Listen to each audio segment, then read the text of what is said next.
오늘 말씀은 시편 120편 1절에서 7절입니다. 내가 환난 중에 여호와께 부르짖었더니 내게 응답하셨도다. 여호와여, 거짓된 입술과 속이는 혀에서 내 생명을 건져 주소서. 너 속이는 혀여, 무엇을 내게 주며 무엇을 내게 더할꼬? 장사의 날카로운 화살과 로뎀나무 숯불이로다. 매색에 머물며 계달의 장맥 중에 머무는 것이 내게 화로다. 내가 화평을 미워하는 자들과 함께 오래 거주하였도다. 나는 화평을 원할지라도 내가 말할 때에 그들은 싸우려 하는도다. 오늘 시편 120편 1장 7절의 말씀을 가지고 계달의 장막에서 벗어나는 길이라는 제목을 말씀드립니다. 시편 120에서 134편까지는 성전에 올라가는 자라는 표제가 붙어있는데요. 그 이유는 바벨론 포로에서 귀환할 때 부른 노래입니다. 혹은 절기 때 예루살렘 성전을 향하여 올라가면서 순례자들이 부른 노래라는 의미를 내포하고 있습니다. 신앙생활은 믿음으로 올라가는 것이지 내려가는 것은 아닙니다. 그리고 올라가는 것은 성전입니다. 우리 모두는 각자 마음의 성전을 가지고 있습니다. 우리 그러므로 언제 어디든지 힘들 때나 즐거울 때나 오직 우리의 마음이 향하는 곳은 거룩하신 분이 계신 성전인 것입니다. 내가 환난 중에 여호와께 부르짖었더니 내게 응답하셨도다. 여호와여, 거짓된 입술과 속이는 혀에서 내 생명을 건져 주소서. 누구나 환난을 당합니다. 환난에는 개인적인 환난과 가정의 환난, 그리고 국가의 환난도 있고 교회의 환난도 있습니다. 문제는 환난을 당할 때 도울 리가 있냐는 것이죠. 도와줄 우방이 있냐는 것입니다. 최근 우크라이나 사태가 계속되어 있었는데 처음 시작될 때만 해도 서방 세계에서 심지어 미국에까지 외면하는 상황에서 러시아의 침공으로 우크라이나는 단지 며칠 만에 함락될 것이라고 예측되었습니다. 그 이유는 우크라이나 스스로 지킬 힘이 없었을 뿐 아니라 주변에 진정한 우방이 없었기 때문입니다. 하지만 젤렌스키 대통령 한 사람의 혈당과 의지가 세상을 놀라게 했습니다. 세계 최강대국인 미국마저 도와주기는커녕 피신할 비행기를 제공해 준다고 하였으나 그는 결혼코 수도에 남아 국민을 지키겠다고 선포합니다. 훗날 역사는 평가할 것입니다. 가장 무기력한 나라의 대통령의 용기가 세계에서 가장 강력한 나라의 대통령의 옹졸함을 부끄럽게 했다고 말입니다. 젤렌스키는 유태계입니다. 위기 가운데 그는 하나님을 찾았음이 분명합니다. 그는 환난 중에 여호와께 부르짖고 여호와께서는 이미 세계가 놀랄 정도로 응답하고 계십니다. 그렇다면 본문에서 시편 기자가 당한 환난은 무엇일까요? 그것은 바로 거짓된 입술과 속이는 혀입니다. 다윗은 혀로 인한 뼈아픈 경험을 가지고 있습니다. 즉 다윗이 사울을 피하여 도망 중에 노베 제사장으로 진설병을 얻어먹고 골리앗의 칼을 받았는데 마침 그 자리에 있었던 사울의 목자장이었던 에돔 사람 도액이 사울에게 고자질함으로써 노베 제사장 85명과 그의 모든 가족이 몰살당하게 된 것이 사무엘상 21장 22장입니다. 당시 아둘람 굴로 도망했던 다윗은 이 소식을 듣고 자신의 탓이라고 합니다. 사무엘상 22장 22절이죠. 이때 그의 심정이 그의 시편에 잘 나타나 있습니다. 내 탓이라고요. 시편 52편의 1절 5절을 보면요. 포악한 자여, 내가 어찌하여 악한 계획을 스스로 자랑하는가. 하나님의 인자하심은 항상 있도다. 내 혀가 심한 악을 꾀하여 날카로운 삭도같이 간사를 행하는도다. 내가 선보다 악을 사랑하며 의를 말함으로 거짓을 사랑하는도다. 셀라. 간사한 혀여, 너는 남을 해치는 모든 말을 좋아하는구나. 그런즉 하나님이 영원히 너를 멸하시며 너를 붙잡아 내 장막에서 뽑아내며 살아있는 땅에서 내 뿌리를 빼시리로다. 이 악하고 간사하며 거짓된 혀의 근원은 바로 에덴입니다. 거룩한 땅 에덴에서 뱀은 그 거짓된 혀로 아담과 하와를 깨었습니다. 결국 인류가 당하게 될 화의 근원은 에덴에서 시작된 거짓된 입술과 속이는 혀로 말미암는 것이죠. 처음부터 거짓말쟁이요 거짓의 압이라고 요한복음 8장 44절에 말씀하신 대로 마귀는 지금도 사람들의 혀를 사용하여 자신의 말을 내뱉고 있습니다. 그러므로 어리석게 마귀의 도구로 사용되지 않기 위하여 늘 하나님 곁 편에 서야 될 것입니다. 지금도 세상에는 마귀의 도구로 이용되는 자들이 얼마나 많은지 모릅니다. 거짓말하는 자뿐 아니라 거짓말에 휘둘리는 어리석은 자들 모두가 마귀의 도구일 뿐이죠. 너 속이는 혀야 무엇을 내게 주며 무엇을 내게 더할꼬 장사의 날카로운 화살과 로뎀나무 숯불이로다. 이 말은 거짓된 입술과 속이는 혀에서 생명을 건져 주소서라고 간관 시인은 우리 자문자답의 형태로 속이는 혀에 대해 명백한 심판을 대해서 선포하고 있습니다. 속이는 혀의 심판은 날카로운 화살과 로뎀나무 숯불입니다. 뽑혀진 혀의 화살과 숯불로 지지는 것은 생각만 해도 끔찍한 것이죠. 하지만 그것은 지옥에서 심판받을 것에 비하면 지극히 경미한 것입니다.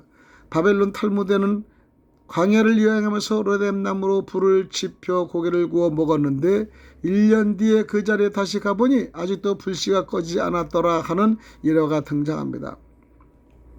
미드라시에서는 겨울에 피운 로뎀나무 뿔이 여름을 지나 다시 겨울이 오기까지 8개월 동안 그 불씨가 사라지지 않는다는 내용이 있습니다. 비록 과장된 표현이긴 해도 그마친 로뎀나무 불씨가 오래 지속되는 것을 의미합니다. 혀의 말은 화살만큼이나 멀리 날아가 사람에게 치명적인 상처를 입히는 것이죠.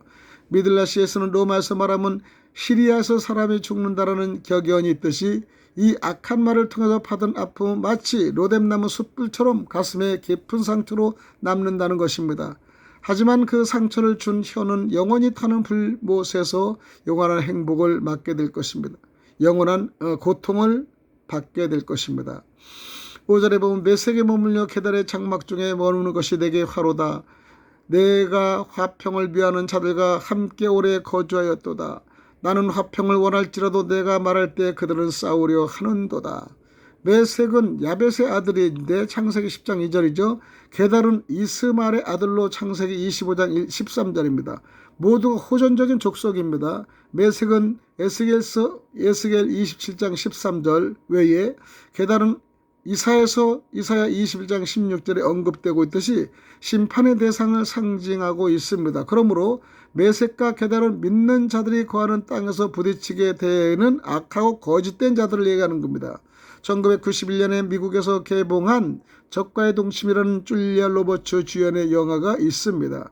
심한 결벽증의 폭력을 일삼는 남편으로부터 탈출하기 위해 주인공은 남편 몰래 수영을 배우고는 어느덧 폭풍을 이용해 물에 빠져 죽는 것처럼 위장해서 빠져나온다는 줄거리죠.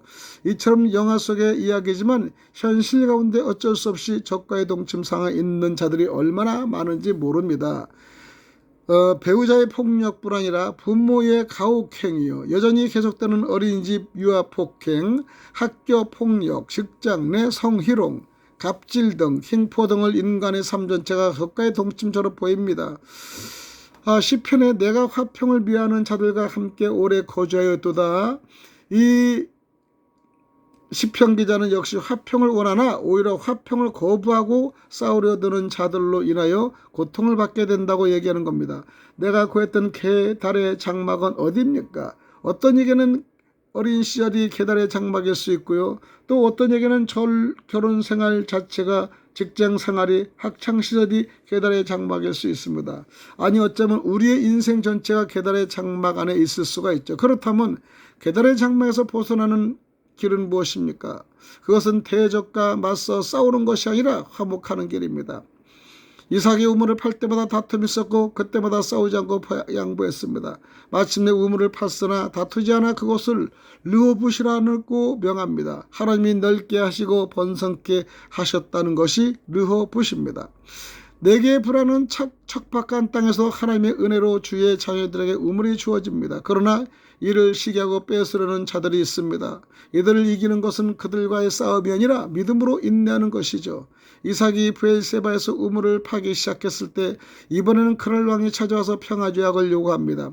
그 이유는 여호와께서 이삭과 함께 하시는 것을 비로소 알았기 때문이죠. 지금도 계달의 장막에서 많은 고통을 받았던 자들이 그들과의 싸움이 아니라 오히려 회복과 사랑의 전도자로 화목하게 됩니다. 그리고 직분을 감당하고 있습니다. 고린도서 5장 18절인데 학교 폭력을 당했던 자들이 교사로 목사로 그들을 치유하는 자로 살아가고 있는 것처럼 하나님께서는 우리를 화평케 하는 도구로 사용하신다는 걸 아셔야 됩니다. 지금 계달의 장막 가운데 여러분이 있습니까? 믿음으로 끝까지 인내하고 계십니까? 하나님께서 시험한 돌, 즉 예수 그리스도를 교회의 반석으로 삼으듯이 계달의 장막에서 시험한 돌을 하나님의 사역에 사용하시기 바랍니다. 그래서 우리는 계달의 장막을 통해서 우리 여호와 하나님이 우리와 함께 계시고 또 신뢰하고 그다음 우리를 인정하고 계시는 것을 볼 수 있습니다. 다윗이 가장 어려울 때 성전에 올라가는 노래가 본문의 말씀 120편의 1절 7절입니다. 다시 한번 본문 말씀을 읽어드리면서 마치겠습니다. 내가 환난 중에 여호와께 부르짖었더니 내게 응답하셨도다. 여호와여 거짓된 입술과 속이는 혀에서 내 생명을 건져주소서. 너 속이는 혀여 무엇을 내게 주며 무엇을 내게 더할꼬. 장사의 날카로운 화살과 로뎀나무 숯불이로다. 매색에 머물며 계달의 장막 중에 머무는 것이 내게 화로다. 내가 화평을 미하는 자들과 함께 오래 거주하였도다. 나는 화평을 원할지라도 내가 말할 때에 그들을 싸우려 하는구나. 시편 기자는 괴사로자부터 구원을 바라는 기도를 원하는 겁니다. 다윗은 거짓된 입술과 계산녀로 인하여 큰 비탄에 빠집니다. 다윗의 주변에 늘 그를 넘어뜨려 음모를 꾸미는 사람이 많았는데 이들의 계획이 거의 성공할 뻔했던 적도 여러 번 있었죠. 이런 사람들은 다윗을 해치려고 음모를 꾸미고 있다는 것을 눈치채지 못하게 하려고 듣기 좋은 말만 골라서 하곤 합니다. 심지어 다윗의 심장에 칼을 들이대려 할 때도 얼굴 가득히 미소를 띄우며 입을 맞췄던 것이죠. 이렇게 거짓된 입술과 계산녀로 말미암아 탄식을 했다는 점에서 다윗은 그리스도를 상징적으로 나타내는 인물이라고 할 수 있습니다. 아무튼 다윗은 자기의 힘으로는 거짓된 입술을 막을 방법도가 없음을 깨닫고 모든 사람의 마음을 다스리며 원하시기만 하면 그 혀까지도 능히 제어하실 수 있는 하나님께 간절히 호소한 것입니다. 여호와여 거짓된 입술에서 내 생명을 건지소서. 물론 이 기도에 대해서 하나님의 기쁘게 응답해 주실 줄 믿습니다. 거짓된 입술을 놀리던 자들은 무서운 벌을 당할 줄 믿습니다. 그러나 하나님이 저희를 쏘시려니 저희가 훌훌히 살해당할 것 같습니다. 그들은 자기들이 하나님과 멀리 떨어져 있다고 하지만은 그 화살은 넉넉히 닿을 수 있습니다. 그 화살은 저들의 완약한 마음 깊숙이 박히고 말 것입니다. 하나님의 진노하심 마치 로뎀나무 숯불과도 같아서 가시떨기가 탈 때처럼 요란한 소리를 내며 불꽃이 튀어오르지는 않지만은 오히려 더 뜨거운 열기를 가지고 있는 줄 믿습니다. 로뎀나무 숯불은 완전히 사그라질 것처럼 보여도 계속 오랫동안 조용히 타오르는 것을 우리는 알 수 있습니다. 이렇게 우리는 아마 기도했을 것입니다. 사악한 이수에 대한 비난이 5절에서 7절인데요. 다윗은 악한 무리가 에워싸고 자신을 넘어뜨려고 한다고 하나님께 호소하고 기도하는 겁니다. 어떤 사람은 바로 앞에 두 구절을 이 부분에 포함시켜 놓기도 하고요. 앞에 두 구절은 계산 혀를 놀려 늘 거짓을 말하는 무리는 장차 어찌 될 것인가. 이처럼 악하고 거짓된 무리 속에 어울려 살면서 얻을 수 있는 것이 무엇이겠는가. 이로써 우리는 오로지 장사의 날카로운 살과 로뎀나무 숯불뿐이로다 하는 것이죠. 매색에 대하여 계달의 장막 중에 거하는 것이 내게 화로다. 이제는 실제로 다윗의 매색과 계달 족속 중에 거한다는 뜻은 아닌데 다만 매색과 계달 족속과 같이 거칠고 난폭한 사람들 사이에 머무르고 있었던 것을 나타내는 것입니다. 그것에 추방되어 있는 동안에 다윗은 자신을 가리켜 집이 없는 나그네와 같다고 고백하는 거예요. 선한 사람은 하나님의 법도를 떠나 추방당해 있을 때 편안한 마음을 갖지 못합니다. 하나님을 사랑하는 사람에게 있어 두 여호와 앞에 나와 자신의 처지를 호소하고 그 은혜를 베풀어 달라고 요청할 길이 없다는 것이야말로 견딜 수 없는 슬픈 이야기입니다. 다윗이 계달의 장막 중에 거하였습니다 하면 아마도 아브람과 루스의 수하에 있던 목동들 같이 싸움을 잘하기로 소문난 족속들 사이에 머물렀다는 것이죠. 즉 그들은 다윗과 미할 것이 아니라 평화 그 자체를 싫어하는 사람들입니다. 다윗은 한동안 머물 수밖에 없었던 사울의 궁성을 가리켜 메삭과 게달이라고 표현해 놓았던 것이죠. 그러므로 평화를 싫어하는 자란 곧 사울을 가리키는 겁니다. 한편 다윗은 자신을 가리켜 평화라고 합니다. 나는 화평을 사랑하며 이를 추구하는 사람이다. 즉 나는 화평을 원하며 그 사실을 드러내기 위하여 노력해 왔노라고 고백합니다. 우리는 다윗과 같은 신앙을 가지시기 바랍니다. 시편 120편 7장에서 120편 1절에서 7절까지는요. 성전에 올라가면서 부르는 다윗의 노래인데 전국 각처로부터 예루살렘 성전에 예배 드려오는 순례자들이 여행을 하면서 이 시편을 불렀습니다. 이 시편은 이방 나라에서는 신실한 신앙인이 하나님의 성전을 사모하는 심정으로 아마 노래했을 것입니다. 성전에 올라가는 노래를 우리가 통해서 다윗과 같은 신앙생활을 하여 정말로 우리가 화평을 원할 때 내가 말할 때 그들은 싸우려 하는도다 하는 것 같이 우리 주변에 얼마나 화평을 원해도 싸우려는 사람이 많습니까? 우리 국가도 국가의 화평을 요구하면서 싸우려고 하는 이 거짓된 화평, 거짓 화평을 지금 이 우리 대한민국에 이루어나고 있지 않습니까? 진정한 화평이라 겉으로는 화평한 척하면서 거짓된 화평을 들었기 때문에 지금 자각으로 깨어난 여러 사람들은 여기에 속지 않으려 합니다. 우리는 정말 속지 말아야 됩니다. 우리는 속이는 혀여 무엇을 내게 주면 무엇을 내게 더할 것인가 하면서 우리가 내가 화평을 비하는 자들과 함께 오래 거주한 것을 새삼스럽게 우리가 고백할 때 있습니다. 여러분 우리도 화평과 거짓으로 오는 화평하는 사람하고 억지로 사귀고 억지로 알지만은 그들의 속셈을 우리가 알고 나면요 우리는요 정말 경악할 일이 너무나 많습니다. 교회를 파괴시키고 성도 간의 설동에 남편과 아내 간의 갈등을 주고 그 다음에 교회와 교회과의 갈등을 주고 민족과 민족의 갈등을 주면서 엄청난 이 문제를 일으키는 것이 지금의 속이는 작전이 아닙니까? 정말 우리는 하나님이 예수 그리스도를 통하여 피의 보혈로 우리를 완전히 정말 평화로 맞이하듯이 우리도 예수 그리스도의 행보를 따라가서 정말로 십자가 보혈로 우리가 평화를 간직하는 귀한 역사의 이 장을 긋는 시대가 되어야 될 것 같습니다. 우리는 여기서 우리는 그렇게 고백해야 됩니다. 주여 용서해 주시고 거짓과 입술에 속이는 혀에서 우리의 생명을 건져 주옵소라고 고백하는 귀한 저와 여러분이 되시기를 간절히 축원드립니다. 할렐루야.